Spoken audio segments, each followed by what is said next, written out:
اعوذ باللہ من الشیطان الرجیم بسم اللہ الرحمن الرحیم۔ احقاف قوم عاد کا مسکن تھا۔ عربی میں ریت کے لمبے اور اونچے ٹیلوں کو حقف کہا جاتا ہے۔ احقاف حق کی جمع ہے اور یوں اس کا مطلب ہوتا ہے ریت کے اونچے اور لمبے ٹیلوں کی زمین۔ یہ علاقہ یمن اور عمان کے درمیان بکھرا ہوا تھا۔ قوم عاد یہاں 8,500 سال قبل آباد تھی۔ اللہ تعالیٰ نے انہیں سرسبز کھیتیاں بھی دے رکھی تھیں، جانور بھی، پانی بھی اور وافر خوراک بھی۔ نعمتوں کی اس فراوانی نے انہیں بھٹکا دیا۔ وہ اللہ کے باغی ہو گئے۔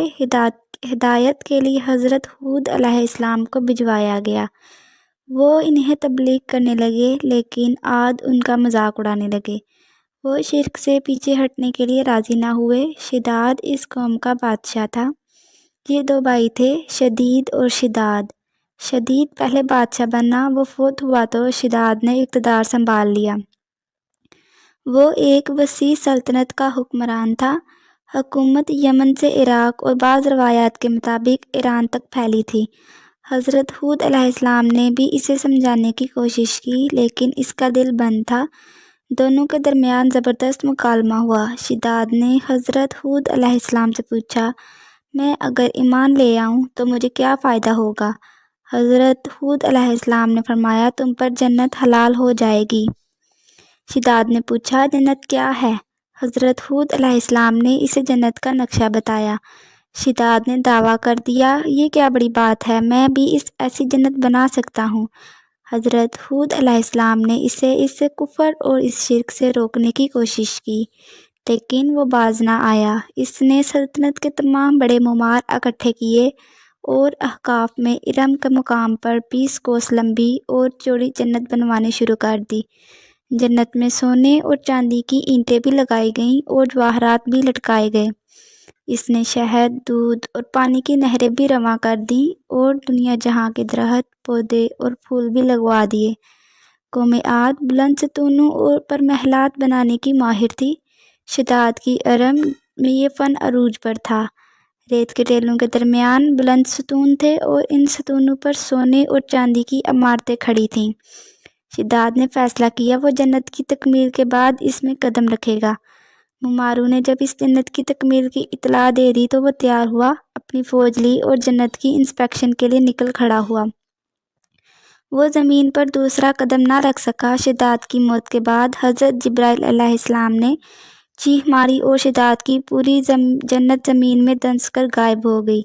شداد کا انجام قوم عاد کے لیے کافی تھا، لیکن جب انسان کی عقل پر غرور کا پردہ پڑتا ہے تو شداد ہو یا شدید، اسے کسی کا انجام دکھائی نہیں دیتا۔ حضرت ہود علیہ السلام کو شداد کا انجام بتا بتا کر ڈراتے رہے، لیکن عاد نہ مانے، یہاں تک کہ وہ مایوس ہو گئے۔ اللہ تعالیٰ نے انہیں ساتھیوں کے ساتھ علاقے سے نکلنے کا حکم دے دیا اور وہ قوم کو آخری بار سمجھا کر احقاف سے نکل گئے۔ اللہ تعالیٰ نے ان کے بعد خوفناک آندیاں مسلط کر دیں۔ وہ آندیاں 7 راتیں اور 8 دن چلتی رہیں، یہاں تک کہ پوری قوم اپنے بلند ستونوں اور سونے چاندی کی عمارتوں سمیت زمین میں دفن ہو گئی۔ قوم عاد کا نشان تک نہ رہا، پوری وادی ریت کے صحرا میں گم ہو گئی۔ پانی کے ذخیرے بچے اور نہ ہی درخت، پودے، جانور اور کھیتیاں، صرف ریت کے لمبے اور اونچے ٹیلے بچ گئے۔ احقاف کا یہ علاقہ اس وقت عمان میں موجود ہے۔ قوم عاد اور قوم سمود اور باقی ماندہ لوگ، دونوں کے لوگ صلالہ شہر کے مفازات میں آباد تھے۔ حضرت ہود علیہ السلام اور حضرت صالح علیہ السلام کے مزارات بھی صلالہ میں واقع ہیں۔ ناسا کو 1992 میں عمان کے صحرا میں ریت سے 13 میٹر نیچے ایک شہر دکھائی دیا۔ یہ ایک حیران کن دریافت تھی۔ اس پر کام شروع ہوا اور شہر کا سرا مل گیا، لیکن شہر کھودا نہ جا سکا، وجہ گندک تھی۔ وہ شہر پورے کا پورا گندک کے جوہر میں غرق تھا۔ آرکیالوجسٹس نے پائپ لگا کر پانی نکالنے کی کوشش کی، لیکن یہ آسان کام نہیں تھا۔ چنانچہ یہ لوگ 26 سال گزرنے کے باوجود ریت میں گم شہر کے صرف ایک چٹان کھود سکے، اور یہ چٹان شداد کی جنت کا سرا تھی۔ یہ علاقہ ماضی میں یمن کا حصہ ہوتا تھا۔ تاریخ کی کتابوں میں اس کا نام حجر موت تھا۔ علماء اور آرکیالوجسٹس صدیوں سے ان کی تلاش میں تھے۔